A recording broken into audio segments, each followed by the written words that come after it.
In the context of coronavirus, where the risk of infection becomes very personal, people start to react in a more irrational and emotional way than usual. At the same time, in moments of crisis, stigmatization of certain groups of people or countries didn't appear out of nowhere, but rather accelerate problems that already existed before. One specific case concerns South Korea and its attitude towards a new religious movement called Shincheonji.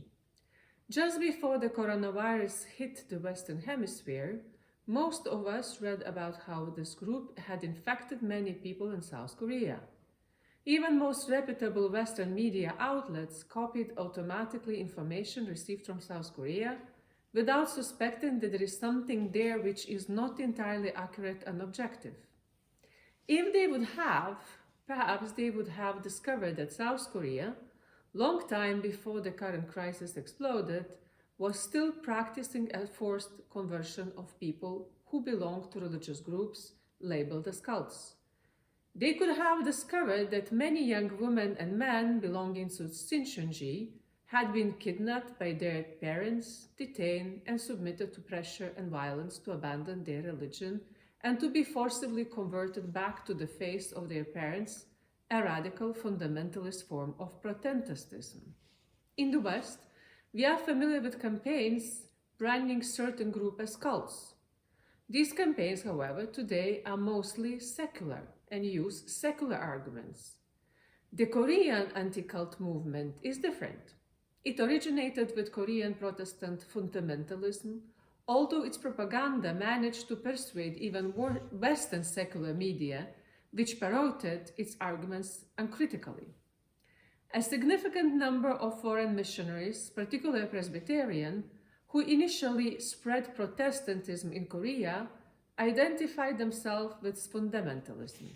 Later, because of tensions with North Korea, while in most other countries fundamentalists are minority with Protestantism, in South Korea, fundamentalist Protestant groups, as one local scholar put it, became predominant and mainstream, marginalizing moderate and liberal churches.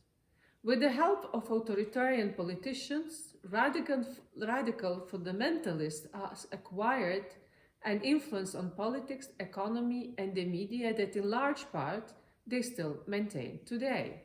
However, successful as they are, fundamentalist Protestants had to confront a challenge they did not expect: new religious movements. Shincheonji, although perhaps not the largest, became the fastest growing among such Christian new religious movement and a victim of its own success. The fundamentalists reacted in a way typical of majority religions when they feel threatened by growing minorities. They accuse successful minorities such as Shincheonji of sheep stealing and brainwashing. A more simple explanation of the success of Christian new religious movements in South Korea is that many Koreans did like Christianity, but did not feel comfortable with the cold, judgmental atmosphere of the fundamentalist churches, while they found the dominations in the liberal minority as too intellectual and cold in a different way. But of course, the fundamentalists could not accept this explanation, as it implied that there was something wrong in their representation of Christianity. Instead, they formed organizations to fight cults, including through forced conversion. By 21st century, also due to their contacts with American evangelicals of similar persuasions, both conservative and fundamentalist Korean Protestants have learned the basic strategies of electoral politics and of forming broader coalitions. They are both anti-liberal and anti-cult, and at the same agencies, often the same persons, promote rallies and occasionally resort to violence against groups they label as cults, against homosexuals and against Islamic refugees seeking asylum in Korea, Islam being considered by them a pagan and demonic religion and one inherently inclined to terrorism.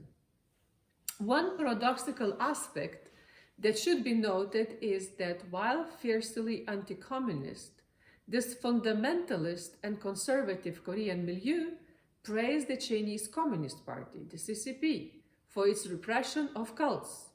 In fact, it sent delegations to China to establish a cooperation with CCP aimed at preventing Shincheonji from being established there, as well as fighting religious groups prohibited in China who have refugees seeking asylum in South Korea, such as the Church of Almighty God and Falun Gong. The perception of Shincheonji as serious competition, the demonization of all religions other than conservative and fundamentalist Protestantism as not genuine and potentially satanic, and the social political influence of radical Christians explain why Shincheonji is targeted, including through violent means, and why fundamentalist Christians even resorted to forced conversion and illegal means against Shincheonji and other groups they labeled as cults, and largely get away with it. While most of this battle is about influence and keeping control, the coronavirus was used to abuse and stigmatize members of Shincheonji even further. Now they hope the virus can achieve what they failed to achieve in many years: offer to them a final solution of the problem of Shincheonji and halt its growth, which largely happened by converting members of fundamentalist churches. In the West, we used to talk so much about fake news, and I personally strongly believe that all campaign raged against this church is a perfect example and a warning on how often, without realizing it, the fake news may be multiplied accidentally. Thank you.